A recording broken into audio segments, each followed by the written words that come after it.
El Canal 2, el canal de nuestra gente, presenta el panel que sobre derecho, paz y justicia restaurativa se realizó en el marco del quinto Foro sobre Derechos Humanos y Paz, convocado por la Universidad Católica de la ciudad de Cali en el Centro Cultural Confandi el anterior 17 de octubre.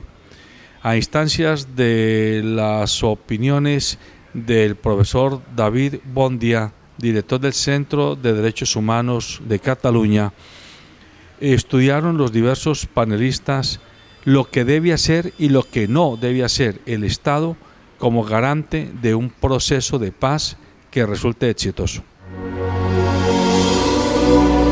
Antes de dar un espacio al foro para que interroguen directamente a los panelistas, me gustaría aprovechar la presencia de nuestro profesor internacional David Bondia, puesto que España es un territorio con particularidades muy marcadas por la violencia y sobre todo la violencia ejercida desde el Estado. Creo que España, como lo dejaba él muy claro ayer en un ejercicio ante la televisión, sirve como referente para identificar qué no se debe hacer o qué no se debe seguir para cumplir con exigencias de la justicia transicional tales como la verdad, la justicia y la reparación. Quisiera aprovechar, profesor Bondia, porque este ha sido un capítulo que todavía hoy se debate en España, que vivió una dictadura. Este elemento de verdad, de memoria histórica, ¿qué papel juega a la hora de tejer escenarios de reconciliación en una sociedad que ha vivido el conflicto? Hablo particularmente del franquismo y de sus víctimas. Bueno, buenas tardes.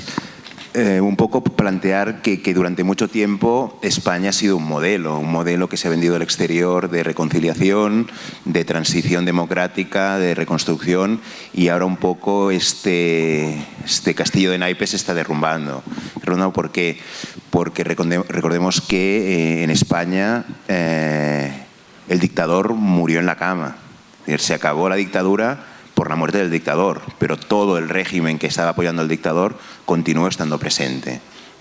Ahora que aquí se está hablando mucho de reconciliación, de memoria, de búsqueda de la verdad, es significativo que en nuestro territorio, en el Estado español, no se pueden plantear demandas por crímenes del franquismo. Hemos juzgado y hemos depurado responsabilidades y España fue abanderado en temas de jurisdicción universal. Recordar que en España se intentó juzgar a Pinochet y no se le pudo juzgar, pero sí que se juzgó a Xilingo y se depuraron responsabilidades por la represión argentina. Se intentaron causas por represión por los represores de Guatemala, El Salvador, Marruecos, China, el Tíbet, etcétera, etcétera. Pero era paradójico que podíamos juzgar lo que pasaba afuera, pero no podíamos juzgar lo que pasó en nuestro territorio. Por tanto, sí que depuramos responsabilidades, pero no barrimos lo que pasó en nuestra casa. No sé si habéis seguido recientemente el lío que ha habido por querer sacar el cuerpo de Franco del Valle de los Caudillos y de ver que no hemos hecho esta memoria. Y por tanto ahora nos estamos dando cuenta que en un momento determinado nos explicaron una historia, que era una historia muy bonita, una historia de transición, una historia de reconciliación, y 40 años después nos estamos dando cuenta que no era tan cierto. ¿Por qué? Porque muchas cosas no sabemos. No sabemos dónde están enterrados muchos muertos. Hay familias aún que están buscando a los desaparecidos. Cuando hablamos de las fosas del franquismo, tenemos que recordar que el segundo país en el mundo después de Vietnam que más enterrados en las cunetas tiene, que no han podido ser encontrados, es España. Por tanto, este modelo idílico de España, de un proceso de transición y un proceso de memoria, vemos que no es cierto. También en un momento determinado se planteó, sí que hubo cambios y se planteó desde cambios gubernamentales, unas políticas más abiertas, se dijo que la historia haría justicia. No. La historia hace historia y la justicia se encarga de hacerlo los tribunales. Por lo tanto, cuando estamos hablando de esto de la memoria, es muy importante las comisiones de la memoria, pero también es importante depurar responsabilidades.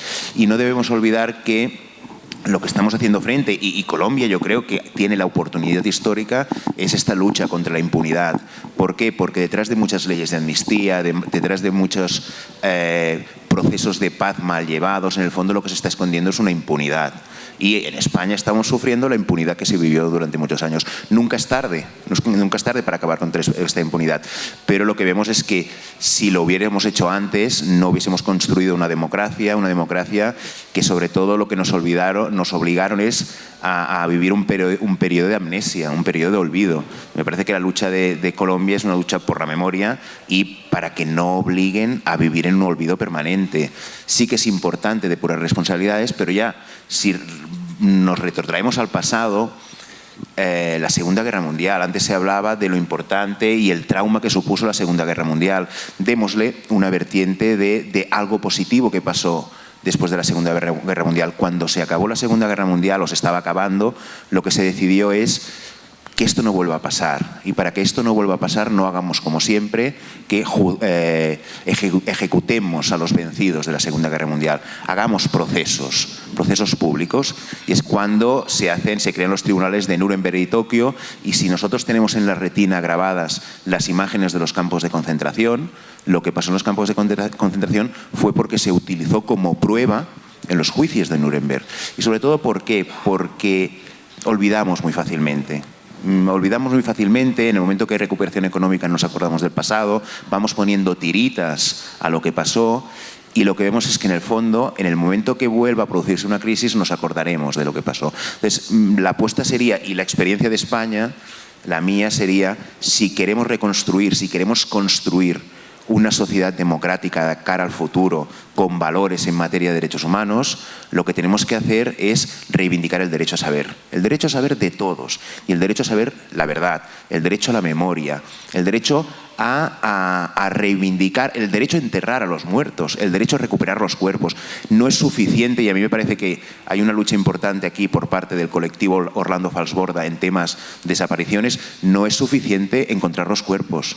Hay que restituir estos cuerpos a las familias. Y hay que hacer todo un proceso, y un proceso largo, un proceso doloroso, pero si no se hace ese proceso, 40 años después, como está pasando en España, se vuelven a abrir las heridas. Muchas gracias, profesor.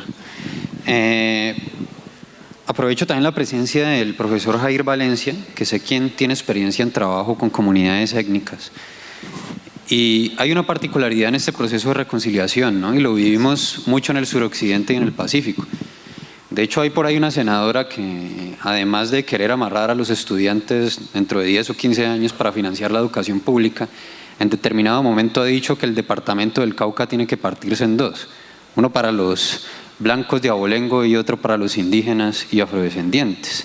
¿Qué retos tiene desde el pluralismo étnico Colombia para poder tejer un verdadero escenario de reconciliación?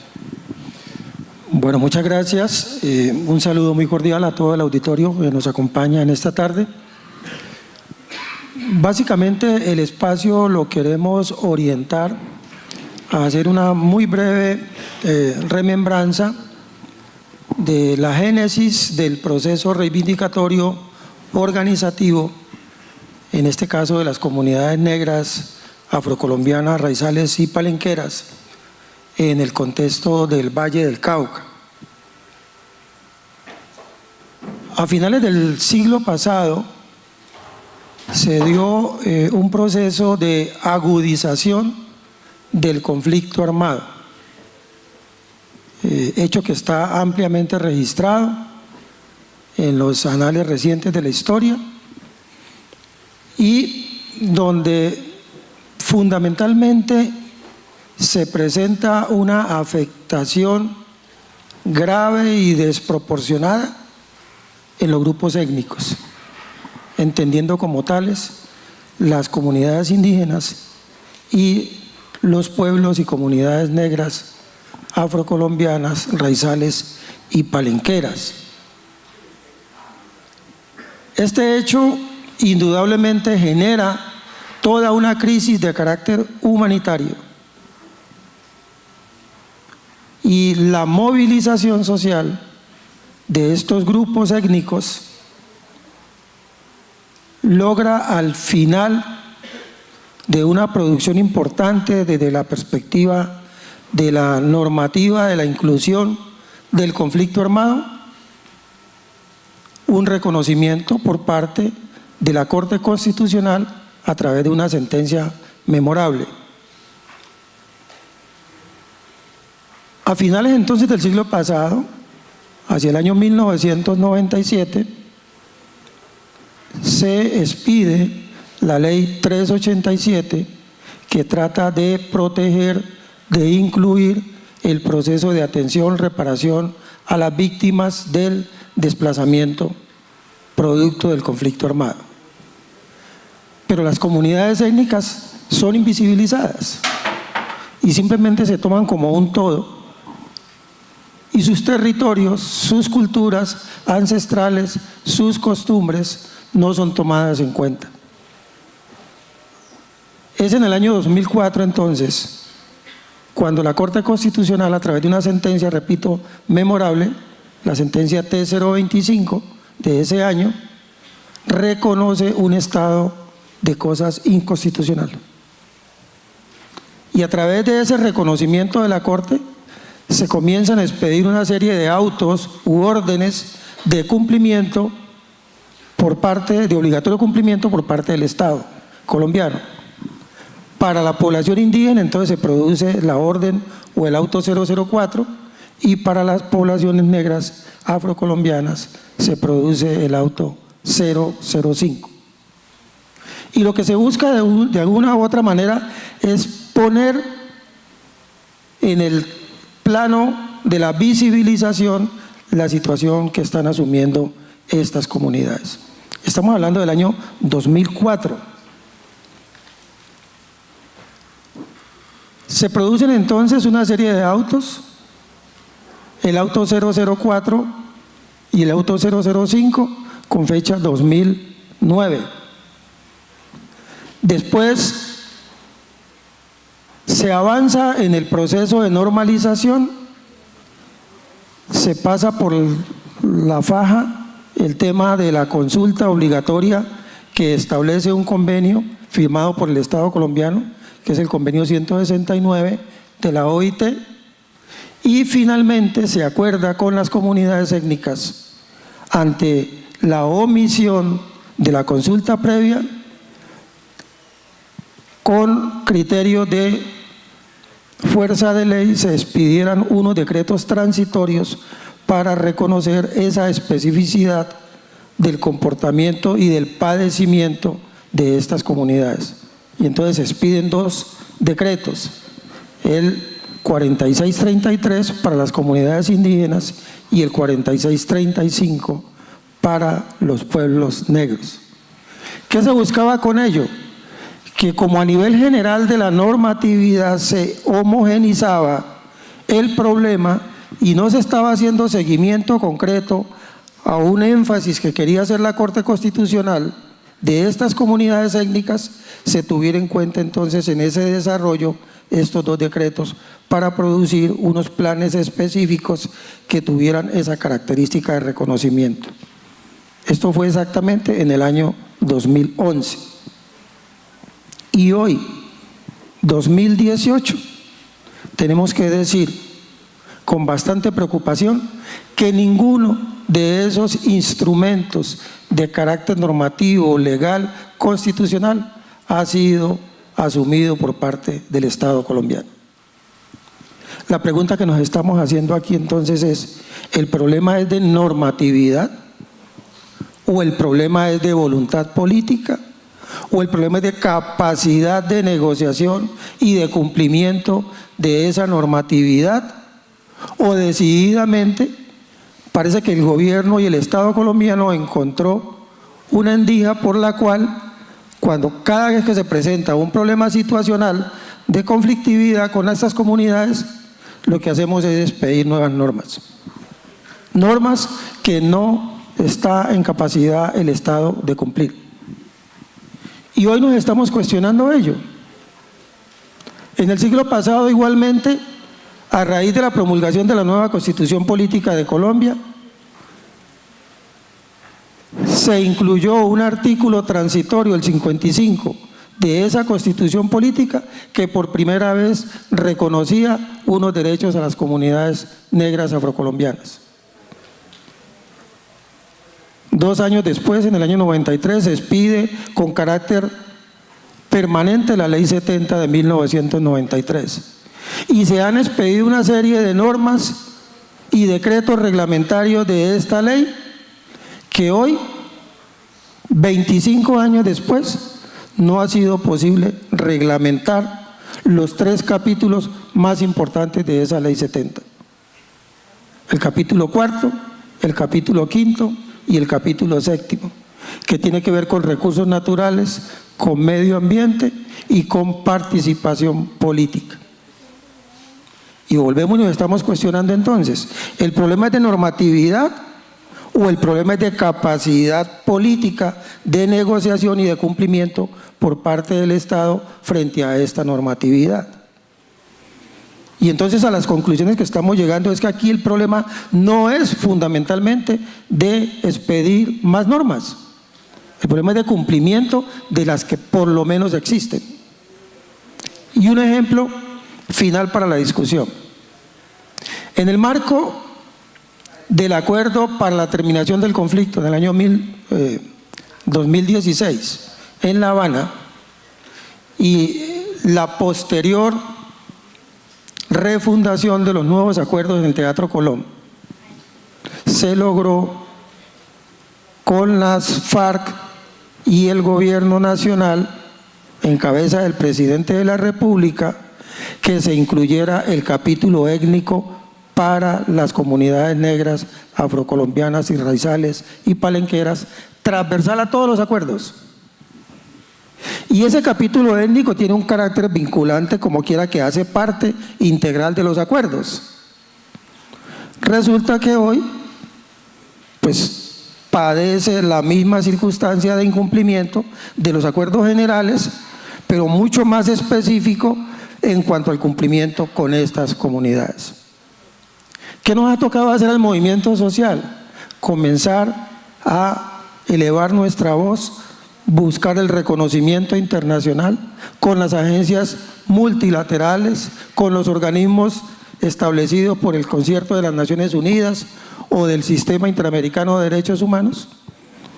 Una de nuestras compañeras, la compañera Erlendi, que hoy no nos acompaña, que es la coordinadora de aquí del colectivo de Afrodes, la compañera Marta, que es la presidenta de Fundafro, asistieron hace 10 días a la 169 audiencia de la CIDH en Denver, Colorado, denunciando precisamente esta serie de incumplimientos por parte del Estado colombiano.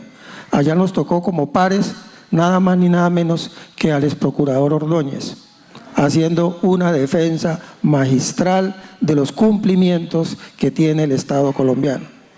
Indudablemente quedaron una serie de recomendaciones, de exigencias, que el plazo se vence dentro de 15 días, debe presentar el Estado colombiano frente a esa sistemática circunstancia de incumplimientos. Solamente para decirles entonces eso, el movimiento social de las organizaciones no solamente nos ha tocado quedarnos denunciando aquí, sino que nos toca buscar audiencias internacionales donde indudablemente tienen mayor peso específico, mayor presión sobre el Estado, y es allí donde el Estado de una u otra manera comienza a querer poner el dedo en la llaga y a querer mirar nuevamente a estas comunidades. De otra manera no es posible. Ustedes ven lo que se avecina. La consulta previa es objetivo de corto plazo. Ya el expresidente, el ex candidato presidencial Vargas Lleras dice que esa es la joya preciada de la corona. Nos están anunciando que la tutela es el próximo objetivo. Nos están diciendo que las consultas populares son otro objetivo. Y la gran pregunta es, ¿y nosotros, los movimientos sociales, cuál es nuestra responsabilidad? ¿Qué tenemos que hacer ahora? Y no es gratuito lo que se está presentando con la movilización de los compañeros estudiantes, para responder de manera muy directa a lo que planteaba el moderador del panel. ¿Sí? La movilización social es una consecuencia directa, digo yo, de los acuerdos que se lograron con el movimiento armado. Es indudable. O sea, había necesariamente un dique que no permitía una mayor movilización, una mayor posibilidad de interlocución con el Estado. Y ahora que ya no estamos pensando en las FARC, que ya no estamos pensando en los 3.500, 4.000 muertos por año, quiere decir que hay una nueva posibilidad de que la gente comience a expresarse, de manera pacífica, claro está, pero al fin y al cabo una manera de expresarse y de demostrar un descontento latente. Increíble que el presidente Duque, en 15 días, según él, se sacó, por lo menos en el enunciado, 1.5 billones de pesos para solucionar la problemática de la educación. Y ese es el anuncio del titular de prensa. Y en lo concreto, lo que estaban pidiendo los estudiantes, que era el fortalecimiento de la universidad pública, neto supuestamente llegan 55.000 millones de pesos. Y en el anuncio de anoche, de 1 billón de pesos, está diciendo que el aporte correspondiente a las regalías va directamente de ese billón de pesos. La pregunta es, ¿ya cambiamos de sistema político en Colombia? Aquí no existe una distribución de poderes, aquí no existe una descentralización administrativa, donde los agentes de los territorios, gobernadores, alcaldes, tienen autonomía presupuestal y administrativa, y los recursos entonces de la, ¿cómo se llama? De los, se me fue. No, de la participación, de las regalías del Sistema Nacional de Participaciones, es de autonomía de los territorios.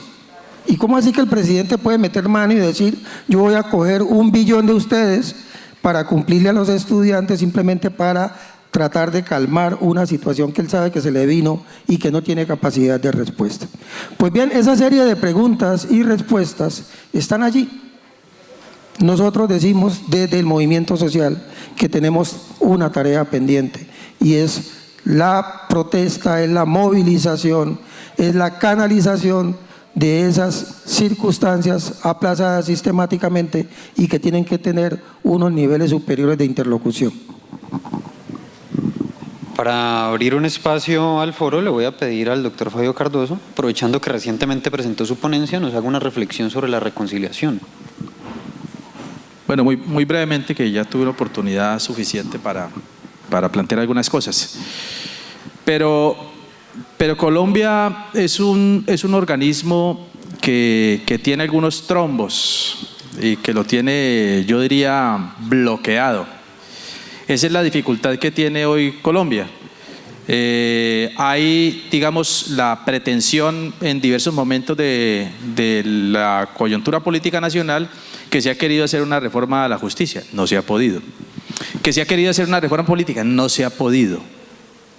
Que es necesario emprender un proceso de verdad, hay dificultades.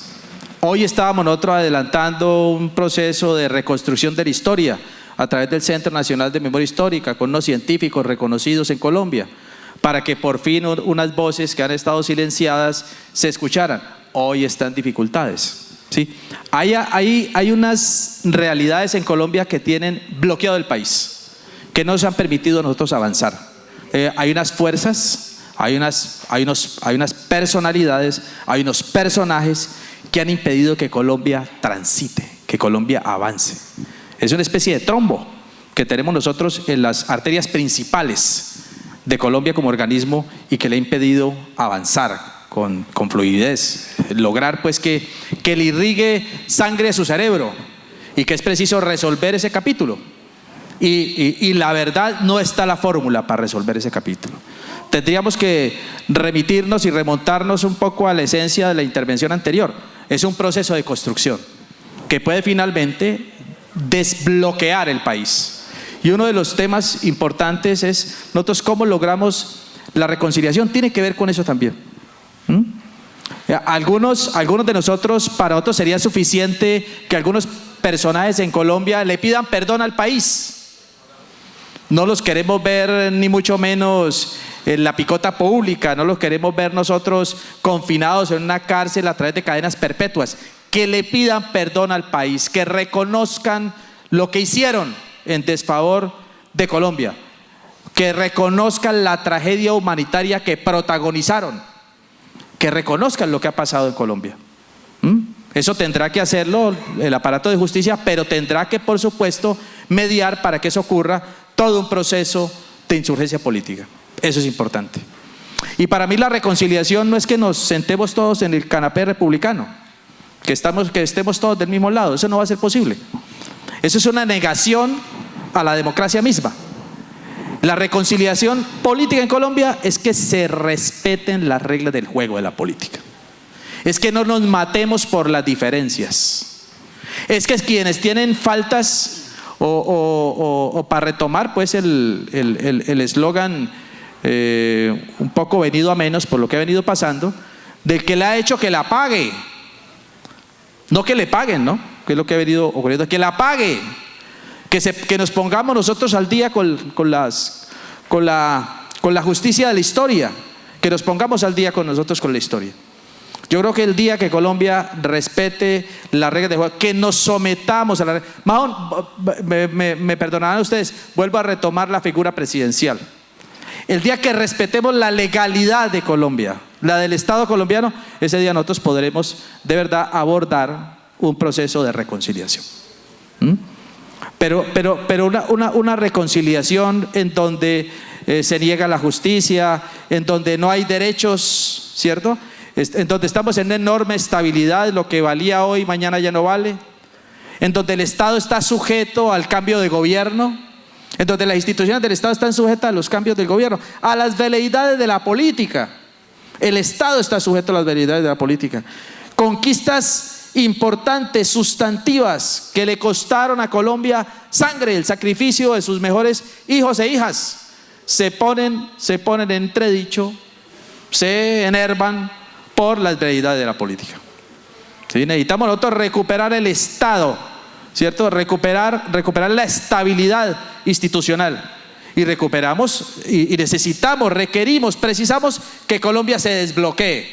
Pero hay algunas fuerzas políticas, hay algunas personalidades políticas que tienen bloqueado el país y que impide que el país transite hacia la paz, transite hacia la verdad y transite hacia la reconciliación, que es finalmente el estadio último de una sociedad ideal, que es una sociedad reconciliada, que no significa en absoluto que sea una sociedad que tenga consideraciones unánimes sobre los asuntos diversos de una sociedad compleja como la nuestra, como cualquier sociedad postmoderna o actual mejor, que son sociedades complejas.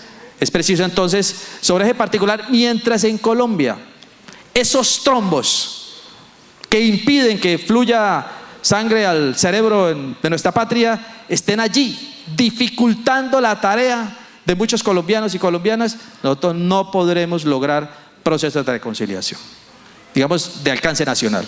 Podremos emprender algunos procesos, generar una multiplicidad de hechos, de acontecimientos que seguramente también iremos conformando pues las capacidades suficientes para lograr un proceso de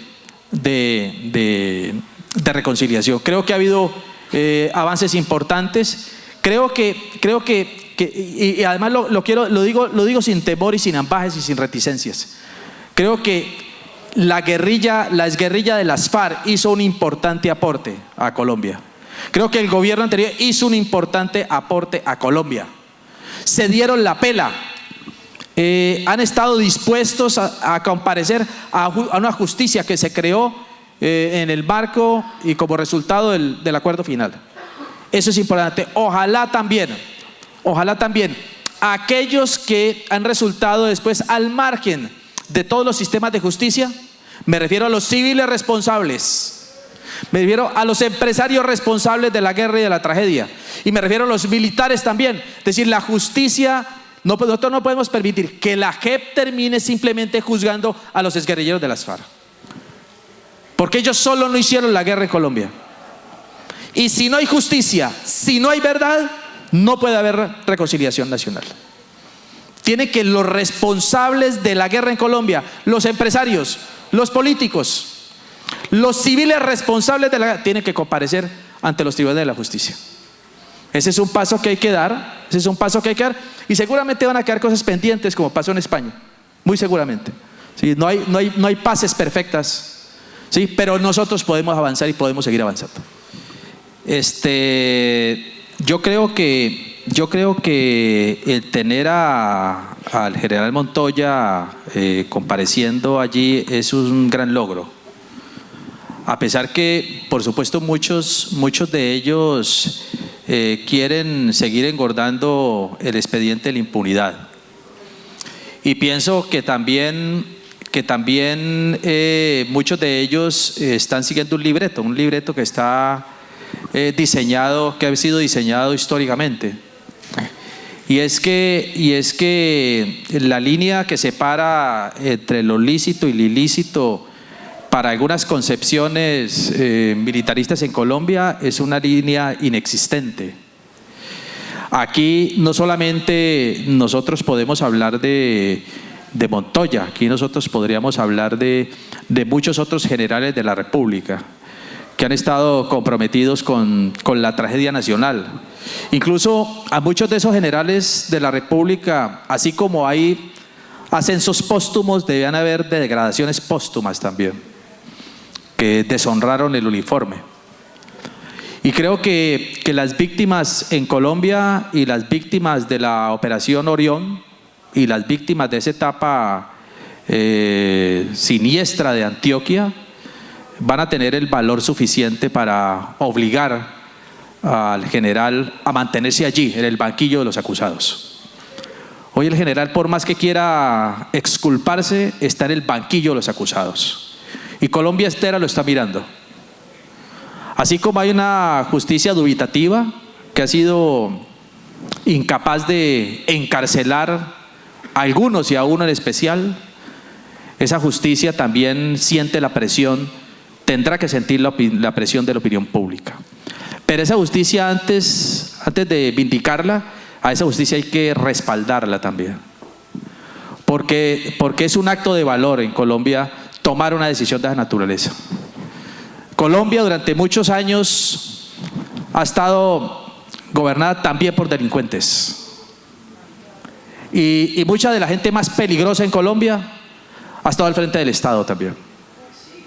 Así que ese es un acto de valor que la justicia seguramente adoptará. Y muy seguramente también, no solamente el general Montoya, sino otro puñado de sátrapas también tendrán que estarse en el banquillo de los acusados. Colombia tendrá que saber respaldar a esa justicia, que se tomará un tiempo, pero que seguramente, y aspiramos nosotros, dependiendo un poco de la realidad de la nación y del curso mismo de la dinámica política. Porque la justicia no solamente toma decisiones con base en el derecho positivo, la justicia también toma decisiones con base en el pulso de la nación, en el pálpito de lo que acontece. Hay que generar unas condiciones políticas favorables para que esa justicia sea justicia.